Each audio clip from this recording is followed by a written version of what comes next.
All right, RPG Talk, let's keep going. So we were talking about the different kinds of players, right? Now, earlier we were talking about being a master of the world, a master of adventure, and a master of rules.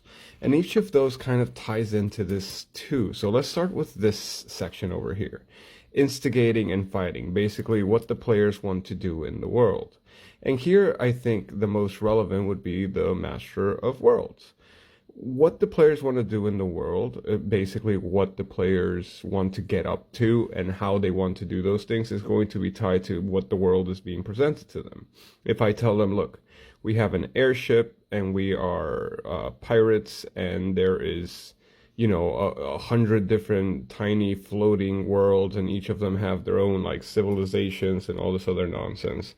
It's going to paint a different story of the kind of things they want to get into than if I tell them, look, you're in a small village that's surrounded by, these monster portals and the roads in between are barren and there's like eternal darkness over the whole world. Like all of these details that I'm adding about the world in general is going to color the experience of what the things that they pictured themselves doing and how they go about doing those things.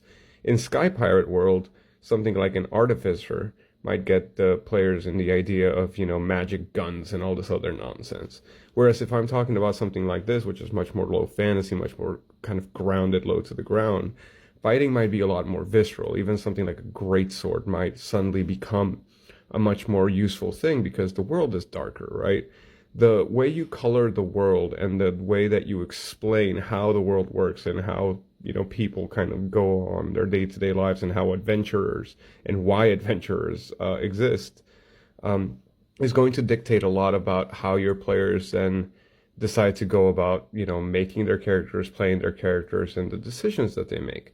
So if you have players that really get into the fighting, get into the instigating, get into this whole concept of changing the world, affecting the world, having an effect on the world, then make sure that when you're describing what they're doing, you're painting a picture. If you're going to make monks kind of be a big deal, then your NPC monks should be, kung fu hustle monks. They should be flying off the wall. It should be Dragon Ball. It should be, Bleach. It should be Naruto. It should be all sorts of craziness.